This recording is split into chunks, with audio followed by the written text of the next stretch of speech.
Welcome back to Swans Cast, everyone. I'm joined once again by the lovely Amy Clement. Welcome back, Amy. It's been a while. Thank you. Thanks for having me. It has been a while.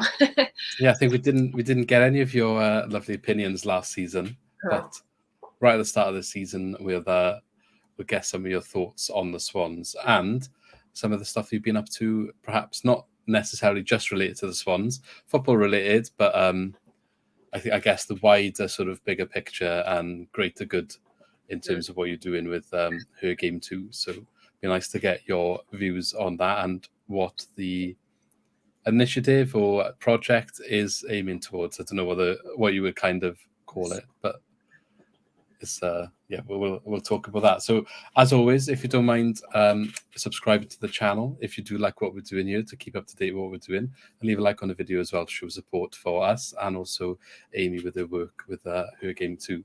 So let's just get straight into it. Yeah. Just for anyone that's unaware, obviously I've done a little bit of research into what's going on there before talking to you. Not probably as much as what I needed to do or found out what I need, but that's why you're here. So you're going to educate us on what's going on. But if you could just tell everyone, because some people might not have heard of it, what is Her Game Too and like where did it begin? Why was it sort of introduced or started in the first place, and how did you get involved? I know it's quite a few questions in one, but I feel like it all fits in together. Yeah, so we founded the campaign last May, and to be honest, the campaign started out of frustration, really. So as you know, me being on the channel in the past, like I started to receive quite a lot of kind of sexist comments or comments that, were quite hurtful, quite abusive, just sort of things suggesting that I don't know what I'm talking about because of my gender, like, tell me I don't know what I'm talking about, sure, but if you make it about my gender, then I'm going to have a problem with it. There's definitely a line, and the line was getting crossed kind of over and over and over again, particularly on TikTok. Like in lockdown, obviously no one had anything to do. I started doing a lot more football stuff on social media, that sort of thing. The comments kind of flooded in, and then I used to kind of share those comments to kind of show people what people like myself are kind of going through. And my lovely friend Kaz reached out to me and said she's actually a Bristol Rovers fan, and said she had a really horrendous experience early in the year, and she kind of been looking for support and like looking for somewhere to go to kind of, to talk about, but there was no campaign, there was no sort of anti-sexism initiative within football at that time. And she was like, I really just want to start something. I want to like make people aware of what's going on. So I was like, sign me up, because at this point I was like, I don't even want to post anymore. I was like, I don't even want to share my opinion anymore. And it's like football, alongside sort of music and my job is like what I love in life, and it was sad that I felt like I couldn't do that anymore. And we kind of came together, and she had this idea for this video, and there was 12 of us at the time, and we put this video together. We posted it on FA Cup final day, and we got, it was like over 1 million views within 24 hours. It went completely viral. And then from there, like, honestly, I've not had a day off since. Like, it's been crazy. We've sort of, the campaign has grown from sort of like, a few, female fans experiencing sexism online to kind of like trying to look at, sexism, gender in football across the board, like right up from big Premier League teams down to grassroots, to primary school age, to to social media, to media, to journalists, to physios and coaches and managers, like looking at all the barriers and all the problems that occur at every level of the sport, really. And even since then, we've actually delved into cricket as well, after hearing some reports and people coming forward and saying, we need something like this in cricket. So we're kind of starting to branch out. So this has literally gone from this tiny thing, this tiny little idea, to this sort of massive thing where, we're having meetings with Premier League football clubs. And I can't believe how quickly it's grown, really.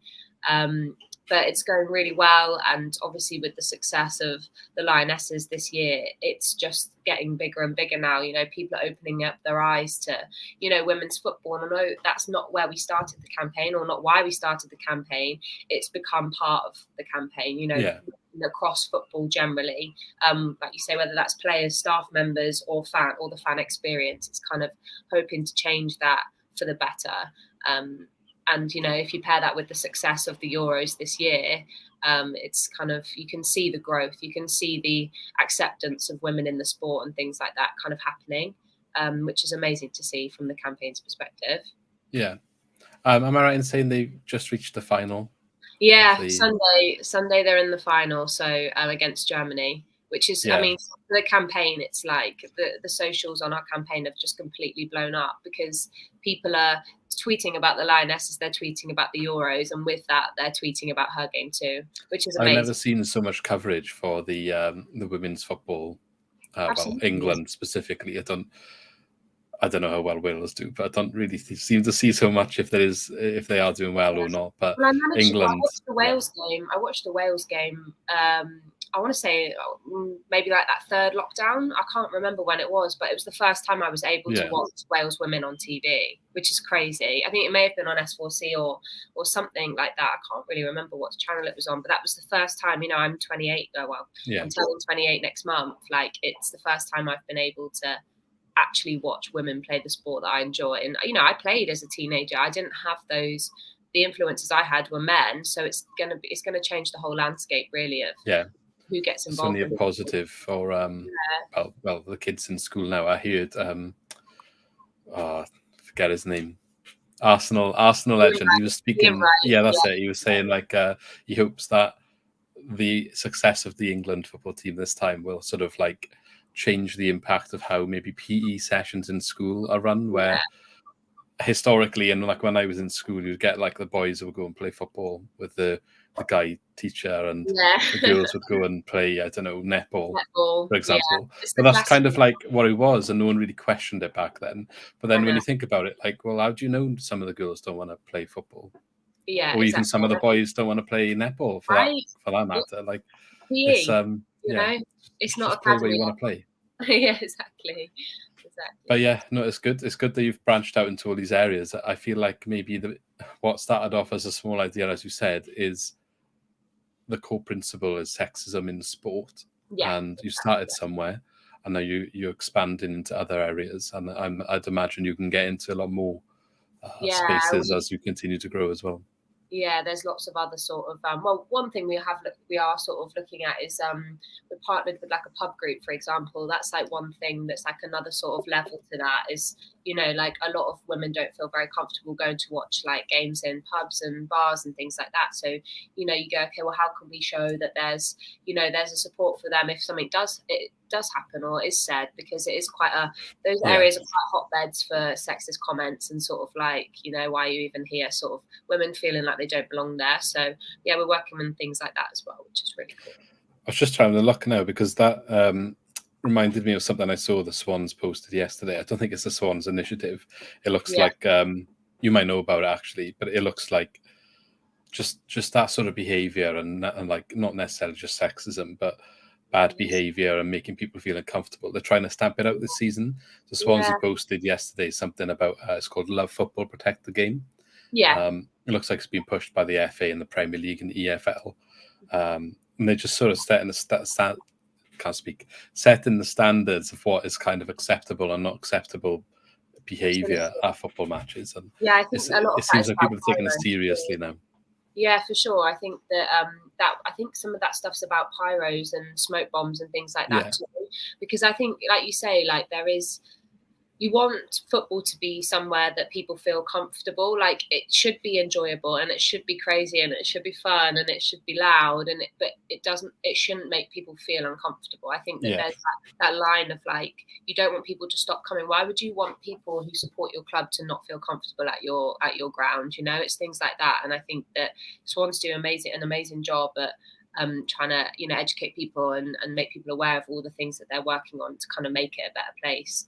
I've been lucky enough to have those meetings, to have conversations with them about that sort of stuff, and they do a great job. So they're very much. I was gonna ask you that now. Like, I know that obviously you've been part of this for over a year, and you have spoken to the Swans, being your team. Like, you're an ambassador of the Swansea for who came to. So, is there anything you can tell us about, like, anything you've spoken to with the club about, or is that all under wraps? No, not at all. So part of what I'm doing with Swansea. So obviously we are partnered with them. Her Game 2 and Swansea City are partnered. And one of the things that we do is I attend a meeting. It works out about once every month or 2 months, which is like basically an EDI for like working group meeting. So I meet with Kath at the club. And we talk to, it's me, and it's also the Swans Disabled Supporters Association. Kath Dyer, you've probably seen her on Twitter. She's brilliant. Jacks Against Racism, and also Proud Swans, like Karis from Proud Swans and things like that. So all those groups of those people that are kind of trying to tackle discrimination and also kind of making it more accessible for every type of person. We have those meetings, and Kath kind of talks us through the calendar and what's coming up and what we're doing and how we can support. And then we sort of say, well, can we do this, or can we do this together? Can we get involved in that? And that's really cool. So we have that like working group of those supporters groups to kind of like come together and make and do the right thing for all the Swansea fans out there, really, which is really, really cool. And yeah, of course, like they have things in the calendar where they'll be like, oh, Amy, would love to get your involvement in this with Her Game 2 and things like that. So it's it's really cool. And there's obviously loads of things I'd love to do. Like one of my dream things would be to do like a double header weekend with the Swans ladies, because they've not played at the SwanCon before. It's like, and I would love, obviously they're a separate entity at the moment.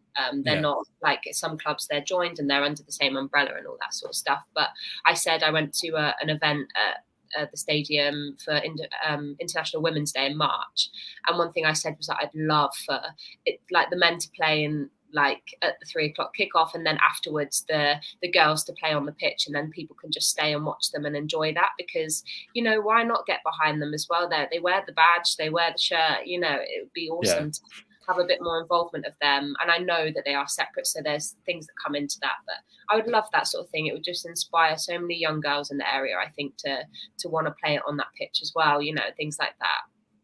It'd be great if it's before, because then people could try to make it an all-dayer. But I'd imagine there's rules with the league of I'm sure. Yeah, not using the pitch before, but afterwards maybe would work, hopefully. Yeah, just something like that. I think that would be really, really cool to do. Sounds like a good idea. I don't see why they can't make it happen. I feel like I said, the rules would be the only reason. Like in rugby, I've gone to Judgment Day a couple of times where there's 2 games.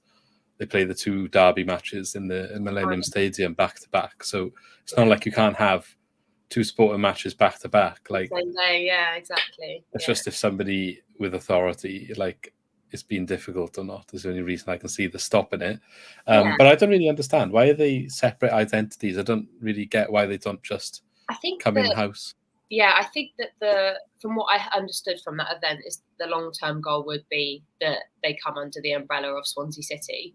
I'm not sure what, that's a whole thing way out of my understanding of like what needs to happen for that to happen. Like it just happened with Norwich City. They've just kind of taken the women's team and, pulled them in, which is really, really cool, because it means that they have, better access to facilities and things like that, which is one of the massive things in women's football, like not having the kind of access to the facilities or most of the girls, they all work full time, it's not their job. Yet they still play to a decent standard. And that's some of the big clubs, even like that's still the case there. So there's obviously a lot of work to be done with that, but it would be really nice one day for Swansea City to entail, the academy, the men's team, the ladies team, the under 21s, 23s, and then the like community trust as well. That's what we've partnered with Aston Villa, for example. We've partnered with their whole umbrella of things. So everything we do kind of filters into every angle of the club, which is really cool. So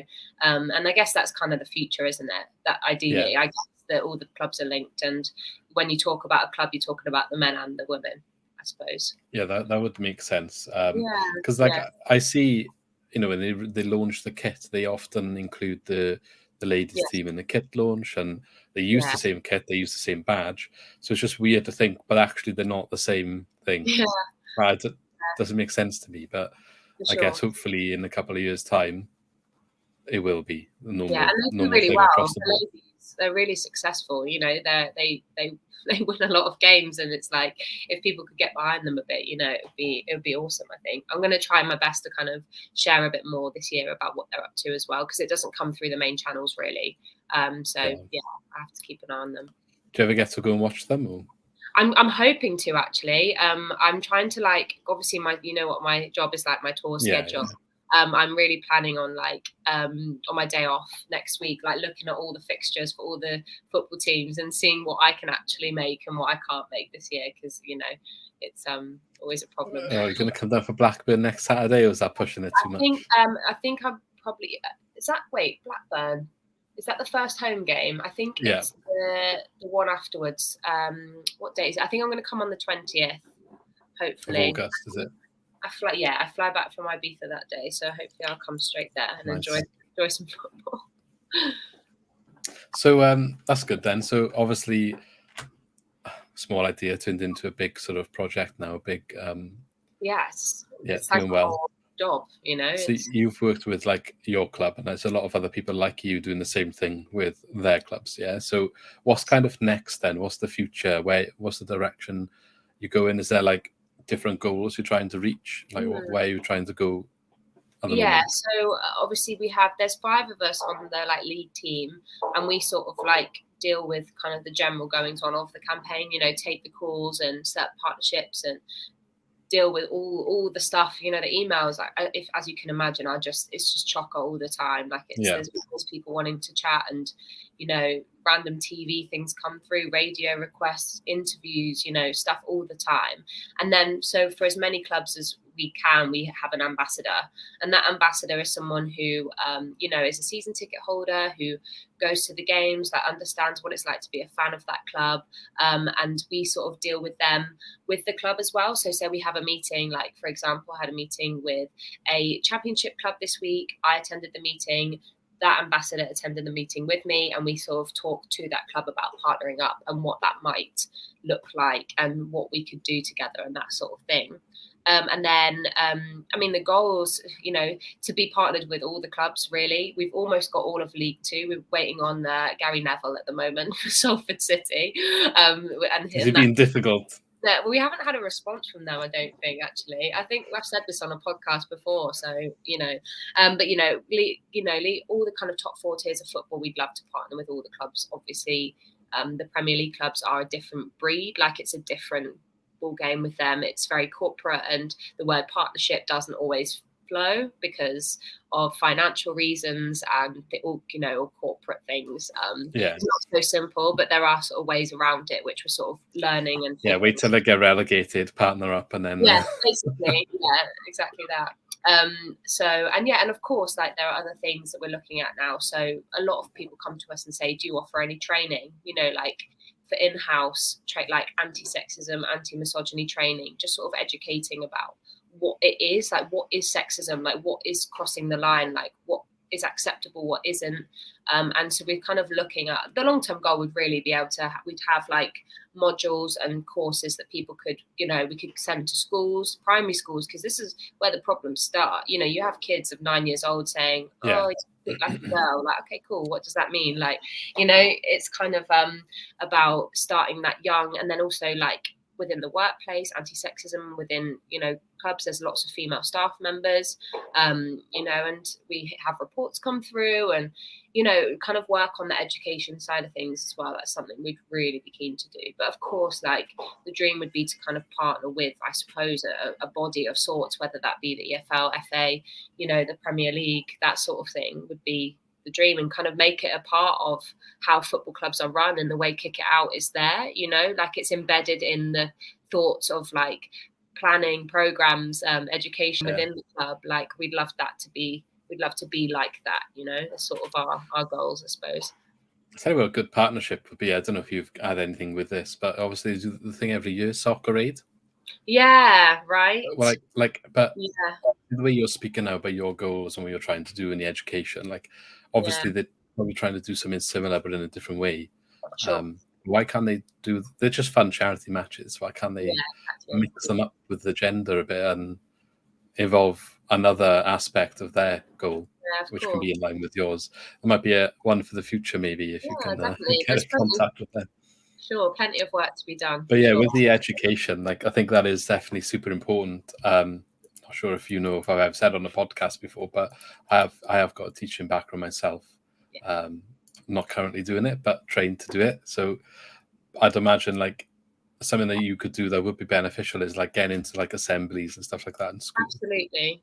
Getting someone up there, because it's all well and good sending modules in. I think it's a lot more powerful when you're there delivering it and explaining it, taking the questions, because you'll never prepare for the questions that the kids will have, especially if you're getting them at a younger age. And they will always throw a curveball in there that you haven't planned for. But then that's good for you to learn for the future, and how to, like, maybe there's things you haven't thought about and they've asked that question. You're like, oh yeah, okay, that's a good way to think about it. How we can maybe tackle the problem at a lower level, because you understand it a little bit more from their perspective. But yeah, that's definitely good. One more thing on her game too then. I just wanted to revisit something you said earlier about your experiences, especially during lockdown, with the hate, with the sexism and the nasty comments online. Maybe I'm being naive, but I feel like maybe lockdown was part of the problem. Now people are back to their normal lives a little bit. I think I see it less. But maybe I just don't see it. So I was going to ask your perspective. Of course, it definitely was a particularly bad time, and like a lot of the girls involved in the campaign will say the same. I think that lockdown was really difficult for people, and obviously the way that they would go and let it all out at the weekend, going to watch their team play, it was sort of all pent up and used kind of online. And I think that over that time, it's definitely better, 100%. Last season was not so bad. I also did a bit less, so I like put myself out there a bit less. And of course, with the campaign coming through, I think that it became more, the comments were more positive. Like, there were more positive comments than there were negative. I think it kind of switched. For a long time, it was just too much negativity. And then it kind of, when the campaign started and I started actually, you know what, I do believe in this. And some people didn't like it. Lots of Swansea fans didn't like it. Like, when we partnered, I saw so many comments like, oh God, this is the end of Swansea City Football Club. And I was like, for God's sake, these kids, like, it's, but I think it's definitely better, and I'd like to think that maybe I've learned as well, not to retaliate, to kind of, if something comes through, just be like, well, okay, cool. Because it used to be so hard to not retaliate, but I've sort of learned that actually all you're doing is feeding into it. And there's an occasional time where I will pipe up about something, but I try, and I've also blocked a lot of accounts. So a lot of just have to, I think, though, like, it's just going to keep getting to your. It's easy to say you just got to ignore it and brush it off, but the block button's there for a reason. So absolutely, if they're just giving you grief after grief, just get rid of them. I'm never going to say that we have it on nowhere near the same level as what you had, but it is definitely a learning lesson when you're online in any sort of presence, to what you reply to and what you don't. And like, I guess for us, it's like, do we have to reply to everything that's disagreeing with us and justify our argument, or do we just put our opinion out there as like a podcast about Swansea, and people want to discuss and disagree, that's fine, but we don't have to argue and justify everything and look a little bit perhaps more professional. But that's just from us. But yours is going to be a lot bigger.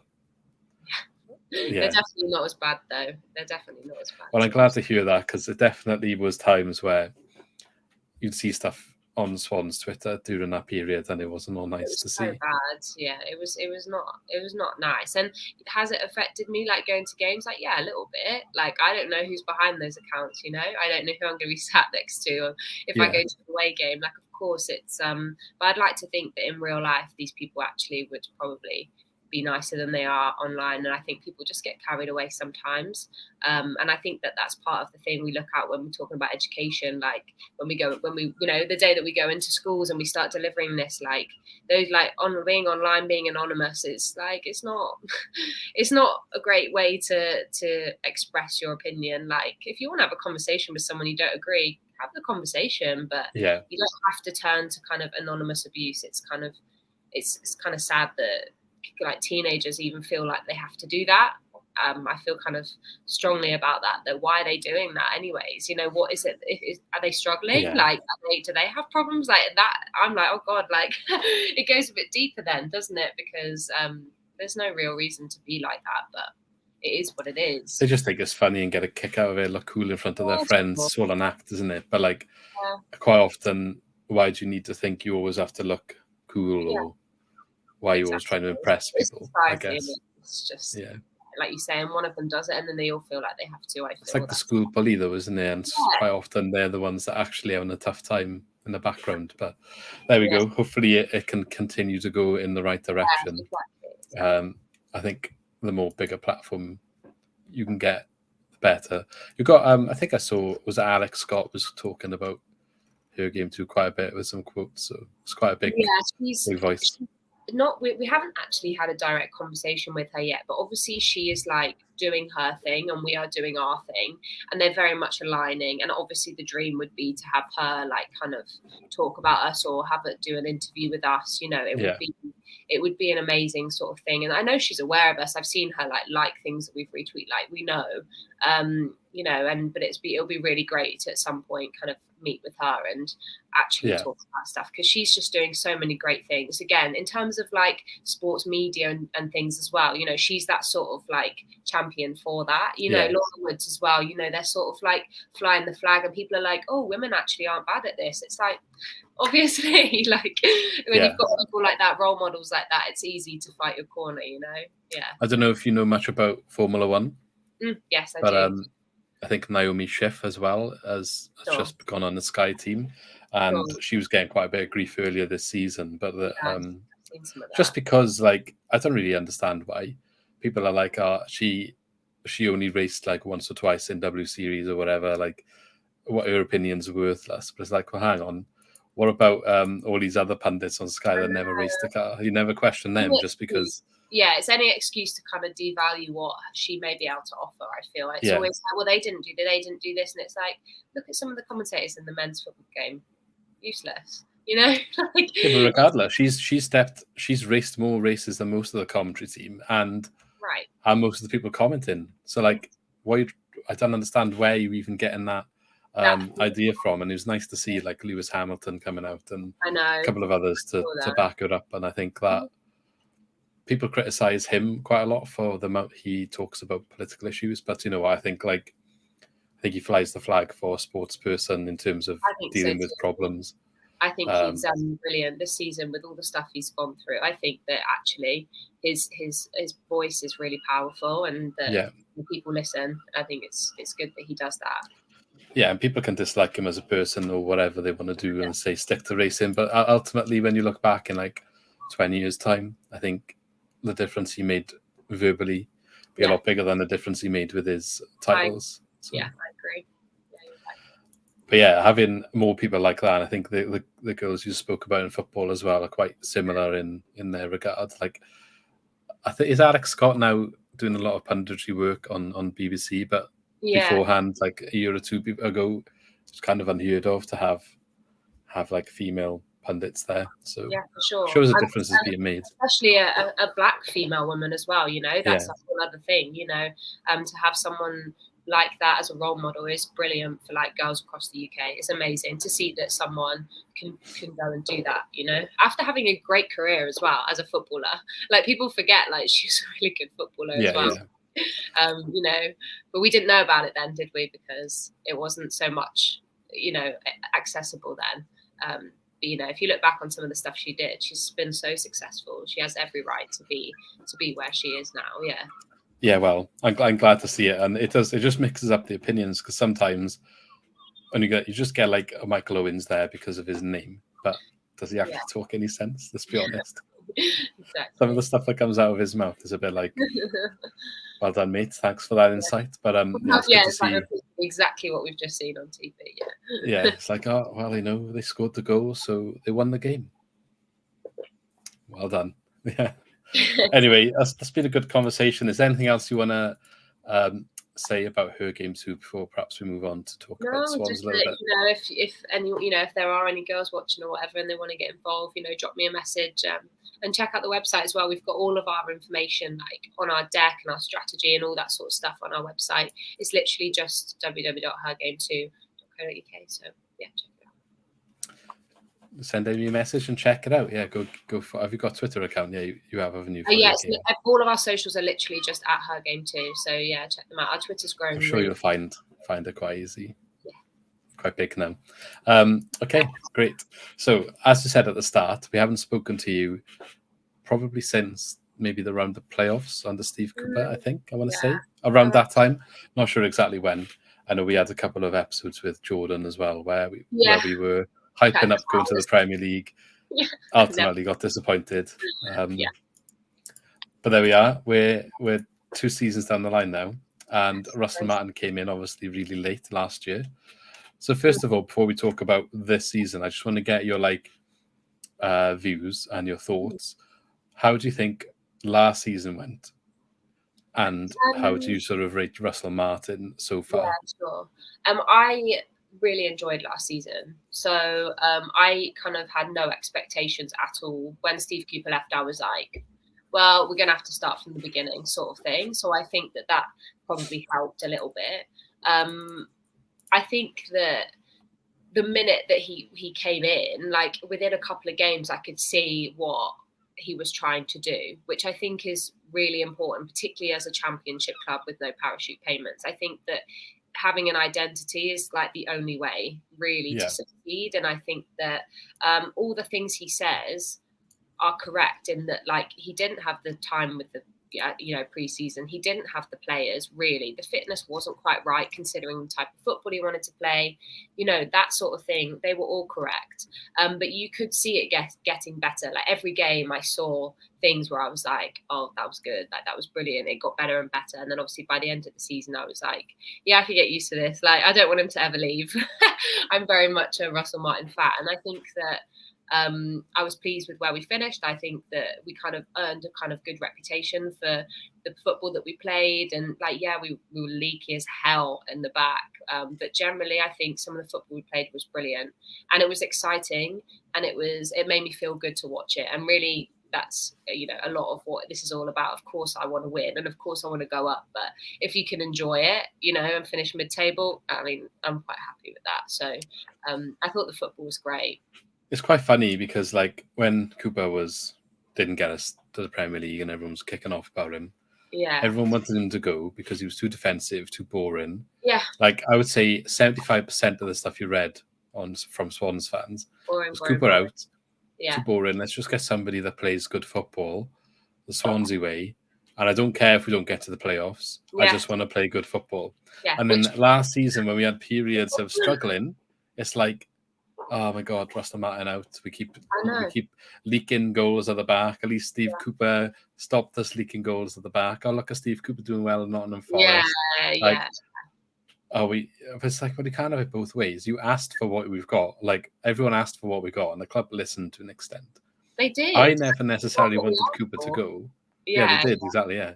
I didn't want him to go. I understood why he would go and why people wanted him to go. I understood that, but I respected what he did, even if it wasn't necessarily the prettiest.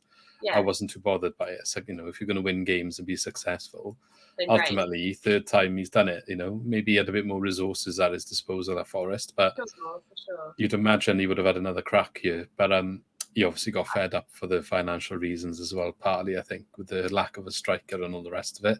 Yeah. But yeah, like Russell Martin comes in, you've got to give him time to get that transition. And he was leaky last season. It took him a while, but like you said, and he quoted several times, no pre-season. The players just weren't correct for his system, especially at the back. This is true. Got to give him the benefit of the doubt, especially the first year. And I always went on record and said that every time something was bad, we were in a rough patch. People's heads were dropping, and I'd be like, okay, fair enough. Yeah, these things are bad, and it's good to call them out. But let's put into context. He's asking for time. He's saying give him pre-season, and he's literally gone on record and said, when I have pre-season next year, we'll be a different team. Yeah. So, judging him this season for me, it's like, okay, fair enough. You said this now. Let's see where we are at Christmas. If the problems are still persisting from last year, then maybe I'll be a bit more critical. But absolutely, I'm not expecting that. I think it will be improvement. He's got some players in now at the back. So I think we'll start to see a little bit of improvement. Yeah, absolutely. I think that you're right. People are very quick to make a decision, and actually these things can't just happen. Like, you can't just gain the fitness you need in a couple of weeks. You can't just fix the problem straight away. And we have to, as a fan base, like, and a club, you have to give these things time, benefit of the doubt, like you say. It's going to take time, and like you say, maybe even when we start the season, it's still not going to be quite right. But we can't just come out and be the best team in the world straight away. Like, these things do take time. I know it's frustrating because it's like you can see the potential with it. Is why I think when you have a good game, you think, God, if we played like that every week, we'd be at the top of the table, which is true. You know, like some of the games where we dominated and played brilliantly, that we like would against Cardiff twice. Right. If we played like that every week, yeah, of course we would have been at the top of the table. It's kind of, but that's not how it works, unfortunately. You know, it's about that consistency, and over time that consistency was coming. So now with the, slightly improved personnel in some of those areas, you could say that, the addition of like a Harry Darling in the back, we needed that sort of big ball-playing centre-back to work with Norton, like, because we didn't have many options. I know people love Cabango, but I do think he was very much more suited to a Steve Cooper style of play than a Russell Martin style of play. Not to disrespect him, because he has grown and he has like become a much better footballer. But these things take time, and Twitter's funny, isn't it? Sometimes, like, yeah, it is. Like, I just don't. God, can we just be positive, please, before we even start the season? That would be great. It's just crazy because you go through, like, you win 3 games in a row and everyone's like bouncing, and then you lose one game 3-0 and everyone's like, no, this is the main problem. Let's get him out. It's like, yeah, I think he's a good. What team in the Championship wins every game for a start? Not everyone's Norwich.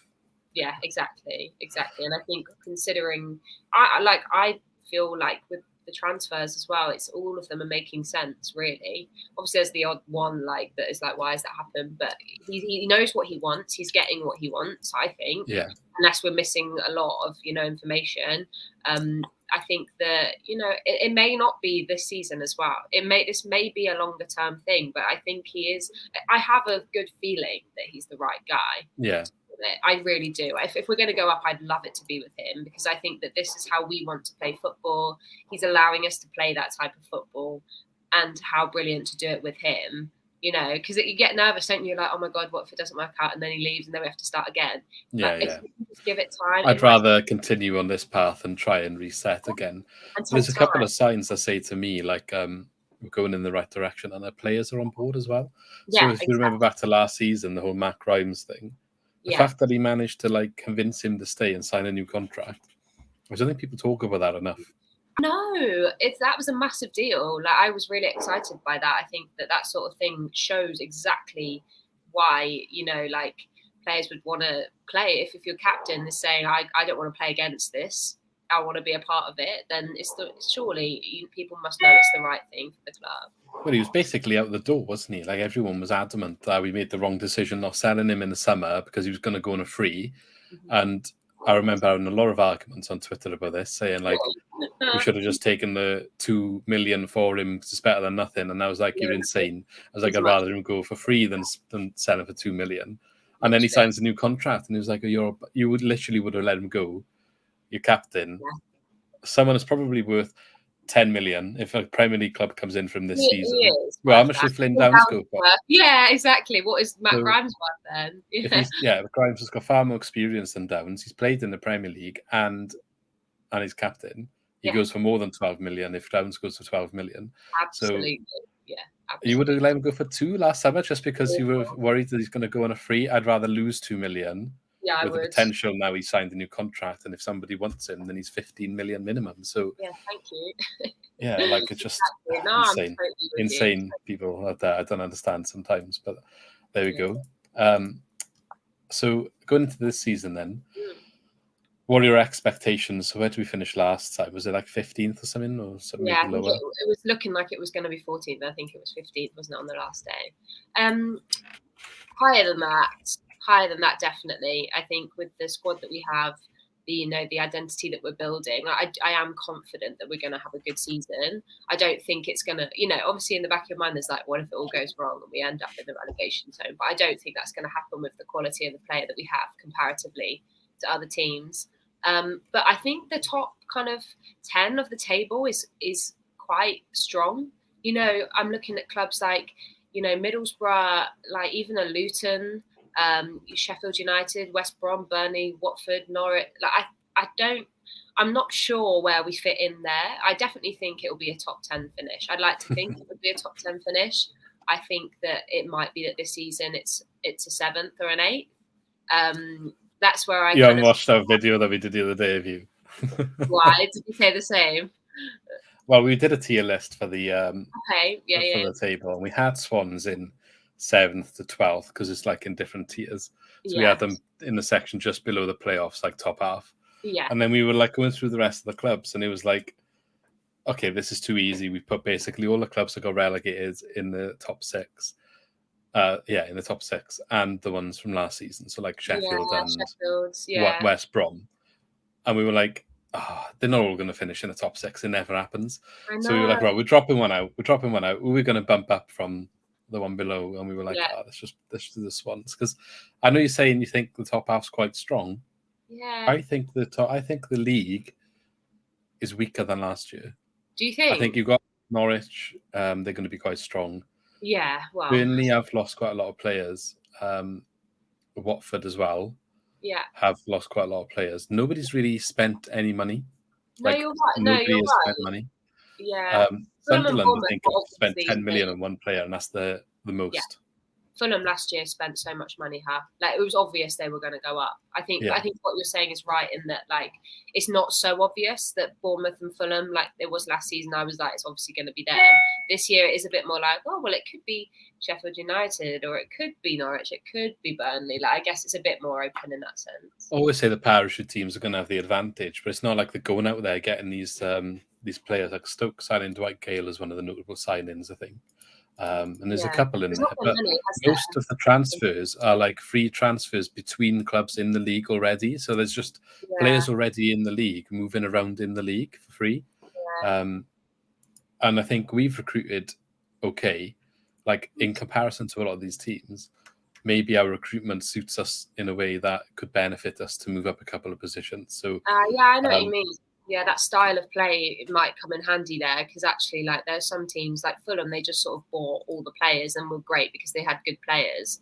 You know, that's not happening this season, whereas we've already got a year under Russell Martin with that sort of ethos and everything. You know, I mean, there's every possibility we could win the league, Luke. You know, well, I wasn't going to stretch that far, but you put that on record now. You're going to get battered. Anything can happen. This is the championship. Every time I go on like a pre-season sort of thing, I'm just like, you literally have no idea what's going to happen. Like no idea. You know. I think, okay, we put them top 6 in a video, but obviously it's just a bit of fun, the predictions video. Realistically, I just think maybe we'll be knocking on the door. Maybe it's like 7th, 8th, 9th. But I think so you could finish 9th or 10th and only be like a win or 2 away from being in there. Absolutely. If you look at like, not necessarily last year, but the one before, and they were quite tight going into the last day of the season, where like a couple of clubs could have got in. Sure. Yeah, you're right. I think, anything can happen, but I think you're right. I think we're very much up there in terms of like people are expecting us to do well. I've watched a lot of videos like the last few days on YouTube, like people predicting, and most people have us around sort of like 8th, 9th, 10th. The bookies have got us as 7th at the moment. Okay, cool. Yeah. So I mean, I don't know how much they can predict correct, but I feel like they're never that far away. They somehow know, don't they? Yeah. They somehow know. That would be nice. A 7th. I mean, I'm sure it will probably be frustrating because we were that close to playoffs. But if you do that, and that's if you progression. It's progression. Yeah. If you hold on to Russell Martin and only change over a couple of players, you go again, and then you push for automatics. Really, then don't you? I think that's the idea. I think people are expecting it to just happen this season, and it might not. It might not. It might be the one after, and I hope that people can be patient with it. I think Joe Perot's key though. Like I say, in a playoff push or knocking on the door, I'm basing that on the current squad. So Perot's currently still here. If he goes on deadline day, maybe I'll change my opinion. Yeah, I think. I mean, if he does, and then no one else comes in, I think we're looking at a 16th, 15th. It's mad. Is it one player? Is it that one player? Yeah, exactly. It's not even that. It's just like if you don't replace him, you've just got Obafemi. If he gets injured, you're just going to run with Liam Cullen. So that makes a massive difference, because I'm not saying he's an awful player, but can he get you 20 goals in the season? Because Perot got 20-something last year. He's got 6 in pre-season, so it looks like he's continuing his form. Yeah, 100%. Yeah, I mean, selling Flynn Downs is obviously like, people are gutted to see him go. But if that has meant that we've been able to keep hold of everybody else that we've wanted to, then that is one of the best bits of business we've done in a long time. Yeah, and I don't think Flynn Downs I know he had a good season. I know people really rated him. Yeah. I don't think what he did on the pitch was irreplaceable. No, I agree. I have also said this before. I think that Pirro is kind of a 1 in a million sort of player, and Flynn Downs is, a bit like Matt Grimes, really. They're similar. They have similar ways of playing. Also think that Downs let us down quite a few times, but people don't like to talk about it because he had a good season overall. However, when the likes of some of the mistakes that Downs made, when a player like Jay Felton, who haven't played at all, comes on and makes that mistake, Jay, honestly, gets absolutely battered on social media. He does. But when Downs is making these mistakes, just because he had a good season overall, he was getting a pass. And I think Downs had a good season. I'm just saying he did also make mistakes. And there were some games where the main thing I noticed from him was, say he's like covering the defence, he's running back. We quite often conceded goals on transition. Yeah, we lost the ball, quick counter attack, and that's how we conceded. Yeah. So he's running back defending, and say there's a shot, and the shot gets saved but not caught, so the ball is loose. He just doesn't react. He's so slow to react, and he's just watching the ball. And then the second player's like, he's like, "Oh, I need to actually try and block this, but it's too late." And then there's a goal. And he's done that several times. Last season, which I picked up on. But, I can completely agree with that. And like you say, I think that he is replaceable. I think Joel Pirro is not so replaceable at our level. I can't even think of a player who he reminds me of, really. Other than everyone talks about Michu, but like I can't think of a player, in the limelight at the moment that I'm like, oh, Pirro's like that. He is a bit of a, we're very lucky to have him, I feel, and I really hope we can hold on to him, because even for half the season at least, to get us going, before, I don't know who we would bring in to fill that gap. I mean, I wouldn't have known who Joe Pirro was until we brought him in. So maybe they got someone else there on the radar. Maybe, well, there is that. You have to trust But he does remind me of Michu in the way he finishes the goals. I know. He's and left-footed, and quite a lot of his goals come from outside the box as well. I know. And after the season we had with Steve Cooper, where like it just felt we didn't have that goal scorer. I remember just thinking like, we just need someone who can score goals, and we now have that in him. And I think that I love watching him play. I love watching him and Obafemi play. I also love when Entrum's on the pitch, or Pato, one of the two quite creative footballers. Like, I think it's a great. Up the top, I don't think we have many issues. Maybe depth. And Cameron Congreve might be looking for a breakthrough season. He's looked quite exciting in pre-season. Yeah, I've seen some of the highlights of the pre-season, and I'm thinking, there's definitely a player in there. And you hope that if he's working, alongside, a Joe Allen, a Matt Grimes, a Pato, experienced players, it'll help bring him kind of out and, and aspire to be in that starting 11, because he looks like he's got the talent, Yeah. Yeah. And Ollie Cooper, I would like to see have a bit of chance. I'm not sure what we're going to see of him this season. I think it's one of them where he's around in pre-season, but how much is he actually going to get on the pitch? I'm not sure. I know. I'm not sure. I'm not 100% sure yet, like how we're going to line up. Like I'm not sure yet. It'll be interesting to see how we line up at the weekend. Yeah. And, I'm so excited for the season to start now. So overall, what are your opinions on the transfers that we've made, and who's like stood out for you? Well, as I said, I think that the Flynn Downs thing, I know it was an out, not an in, very much like an important sale for us, because it's boosted our money, our pot, to be able to kind of recruit with by quite a substantial amount, particularly for the championship, and then, like I've said, holding on to those players, hopefully, is really important. But yeah, so obviously everyone was looking at Harry Darling, like he was obviously a very well-respected player in League One, and I'm excited to see what he can do. Again, we talked about Twitter, like he made that one mistake, and everyone's like, "Oh, he's useless." I don't believe he's useless. I think that the own goal, is it? Yeah. Ashley Williams did it. Just saying. Yeah, I mean, all the good players have done it, right? But I think he's, again, like looking at like the defense we had last season, he's the kind of guy you think, oh, if we had someone like him, of his sort of stature and his sort of ability, would that fix a problem. Like, you like to think so. I'd be interested to see how it fits with Norton. And I have this image of him being a bit like Kyle Norton, but a bit more defendery. I'm not really sure. I haven't watched. Kyle Norton's a win back, isn't he? So I guess he's going to have the height advantage of the centre back, and Kyle Norton's, I think, morphed into that role more from experience than training as a centre back. And maybe his pace is, as he's got older, has gone down. Like, he's 33, I think, or 34. Kyle Norton is now.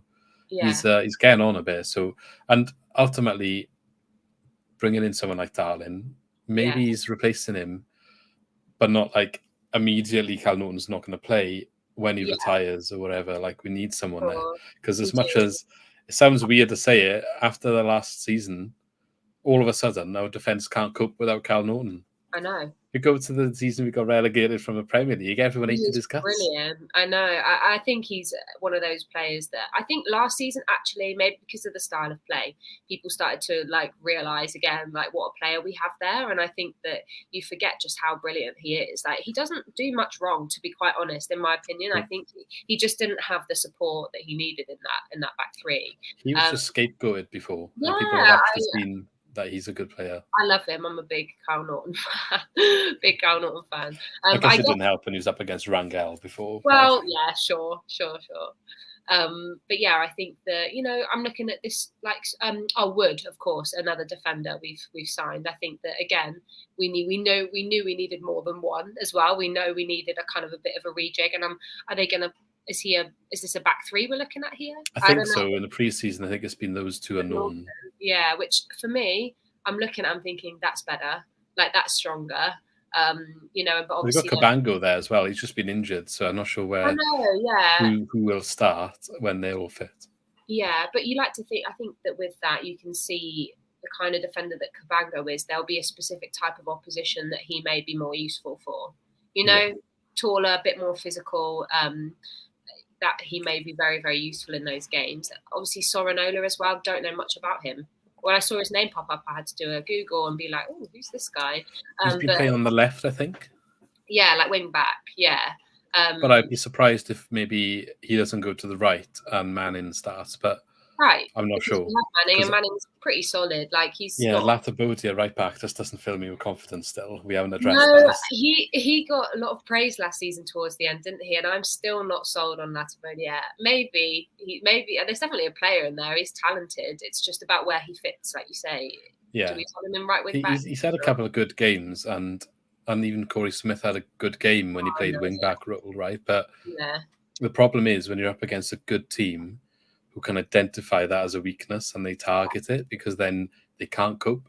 And there was one or two games where Latabodia was playing left back, I think, and he had to run around. Like, he just could not get near the winger. When there's a good winger up against him, like, he's not a left back or right back, and he's just going to get turned over. So absolutely, I think you're right. But I think overall, sure, everyone. Every time I open Twitter, I see we need a right wing back, which is true. If we're going to be playing in that system, sure. Obviously, Joe Allen goes without saying. I'm just really pleased with that. I think that also to have quite a young squad, to have somebody come in who, a bit of a Matt Grimes character probably will be able to kind of teach and guide the younger ones through. I think that midfield is strong. I think our midfield is not a problem. I think it's still just that sort of the wing. If we're playing with wing backs, how are we doing that? That sort of stuff. But I'm pleased. I'm really pleased. I think that we also got the non-league guy as well. I'm thrilled with that. I don't think they've played any preseason games. Has he played with the under 23s or anything? Is he? There was that one from non-league, and there was the one from Doncaster, I think, that we signed. Yeah, sure. There's two of them. I don't think either of them have played with the first team. I'm not sure if they played with the under 23s. For the future as well, you think if they can play, with 23s for a season now, and they see that there's some player in there. I love that sort of thing. I think that Swans offering, opening their eyes to other options is really important. It's how we got Hero, Well, you never know who's going to come through to break through to the first team and make the next big sale that saves you having to sell a couple of players. But do I think we need another striker? Yes. Do I think we need someone, a right-footed sort of wing-back, winger character? Yes. But otherwise, I think we're in a good position. I think striker, though, it looks like Cullen might stay. Whittaker's obviously gone. I haven't seen much of Kyle Joseph. I'm not sure. He's still there, but so there's 4 of them. Isn't so he used to go to Peterborough or somewhere, wasn't he? Yeah, I'm not sure if it's gone quiet at the moment, but I'd imagine he's the sort of one that might leave on deadline day and maybe. It's a bit of a nothing signing, really, unfortunately. Well, he's young, isn't he? So he did come off. He did come off the bench a couple of times last year, but quite often when it was too late to actually make a difference. And the way that we were working last year was we were all knackered by the end of the game, and we were never attacking in the last 10 minutes. So you just couldn't do anything. But hopefully the fitness is better this year. But obviously, you know that Obafemi and Perot are going to be starting either together every game or one of them's going to start unless there's drastic injury problems. And I guess Cullen's going to be the one that's going to come off to make an impact, which he did do last season until he went on loan. But then Kyle Joseph was recalled. So Russell Martin has said he likes him because he works hard. Yeah, and we like a hard worker. If you can work hard there, you can get something from someone. Do you know what I mean? The rewards do come eventually if you work hard. And you got the right kind of people around you for sure. Scored a nice free kick the other day as well. Did you see that? Yeah, I saw that. Really nice. Nice to know someone who might be able to be on the end of those, maybe. Yeah. So I did notice, you said Russell Martin looks like he's getting some of the players that he wants to get in. Obviously, we got rid of, I don't know if he was sacked or just a mutual, but Andy Scott, the recruitment. Yeah. I don't know what role it was, recruitment analyst, or he was in charge of the recruitment regardless. I'm wondering, because there's been a couple of misses the last couple of windows. So you had the weird situation that's going around with Ogbeta. Yeah. Signed in January, not really had a sniff. He's already up for sale, apparently. He's not involved in the first team. And then you've got Liam Walsh last season. Weird. Which looked like he might have been coming back to get involved, but then he's got an Achilles injury, so he's kind of out of the question for a while now. Yeah. And I'm wondering if these little misses, they were obviously on the shortlist from the club for a while, I think, perhaps before Martin. And maybe Martin's vision and the vision of Andy Scott and who he's looking at weren't matching up a little bit. And I'm wondering if Martin's kind of taken him more into his own hands or got his own man in that role now. That suits the direction of what he's trying to do, rather than maybe the Steve Cooper style stuff. Because even Joel Perot, when Martin came in, he wasn't a fan of him. He wasn't in the matchday squad on the first match of last season. And everyone was like, what's going on here? And he did say in an interview last week, I think, that he didn't see eye to eye with Joel Perot when he first walked through the door. But obviously it's worked out and he's a fantastic player and he's obviously convinced him now that it works and he's good. But whatever it was, at first he wasn't convinced by him. So but Pirro was what we needed, was what Steve Cooper's team needed, was Pirro, right? Yeah. We lacked that final goal threat, and where by the end of the season, Ayew was knackered, they were all exhausted, and Jamal Lowe was knackered. Do you remember how exhausted they all looked towards the end of the season? If we just had that other option of a Joel Pirro, would we have finished high up the table? Very much possibly. Would we have got through? Yeah, if we had got Joel Perot in January, I think we would have got top 2, to be honest. Absolutely. It's all we were really missing that season, I feel. So, because the defence was not an issue at all. The defence was sweet as a bat, it was what we were missing. So, like you say, it wasn't necessarily a Russell Martin find, but like you say, Russell Martin has played him in slightly different positions as well, and seen that there's a lot more to him as well than what we initially thought. So, just interesting to see how the back of house is evolving around him as well as obviously the team. And we'll see if that has that has an impact in the next couple of transfer windows, and if the direction is changing. They've already gone away from loan players quite a bit. There's only one at the moment. And that's good to see because people were getting concerned we were selling, replacing with temporary players, and that's obviously going to end in a bad situation. But seem to have fixed that a little bit, so that's good. Last question then. Let's just have a look at this weekend. Now, I don't know actually when I'm going to release this video. It might actually be after the game, but we'll talk about it anyway. Rotherham is the first game for the Swans away. How do you see that one going? I have absolutely no idea. I think it could be. I think we maybe in for a rocky August. I think we're going to start bad and then it's going to turn good. I think that's what's going to happen. Rotherham will be coming out all guns blazing because they're just desperate to stay up this time. But again, we have a lot of quality. You've seen it in pre-season. Joel Puro may well score a goal or two. I don't know. I'm going to go with like a little 2-2 draw. I think we could still be quite messy at the back. I think it's very new. I think it would be new. I think we're going to be able to score goals, particularly against a Rotherham. But I still think that there'll be work to do after it. So I'm not going to start the season too I'm going to be realistic here and I think I'm going to go for a 2-2. I watched Benjamin Bloom's predictions earlier, and he said pretty much the same. Rocky start for the Swans, but on to better things, and he called for draw as well. I love his I'm going to say, I think I said 2-1 the other day, so I'm going to keep it consistent. I like that. Yeah. I mean, it's not always easy against a promoted team, but I think we need to take advantage of the fact that they're a promoted team. Rotherham are one of the favourites to go down. So get at them straight away. Don't know messing about. Let's just get a good start, get some goals, and get on the right foot for the rest of the season. Last season we didn't have a great start, did we? So it'll be nice to have a good start and be up there just from the beginning. Yeah. Where are we going to finish the season then? 9th. Okay. We'll see. We'll come back at the end. We'll come back and we'll see how we're going. I might change my mind at some point. But for now, I think a comfortable 9th. With that I'd take it a few points off 6th. Like with it being kind of tight around that area. Be happy with that. I think progress, and that's the main thing, going in the right direction. Okay. Well, thank you very much for joining me. It's been just over an hour, so call it a day there. As always, if you want to follow Amy or any of her stuff with her game too, do you want to remind everyone where they can find you? So my Twitter is on the handle there, but of course at her game too. Any questions, just drop us a DM, tag us in stuff, and we'll get back to you via there. Yeah. So go check that out and give them support. And as always, if you enjoyed what we're doing here, don't forget to subscribe to the video, leave a like as well, and let us know in the comments if you agree with any of the stuff we said. Like, who do you think our best signing is? Where do you think we're going to finish by the end of the season? Let us know all that good stuff.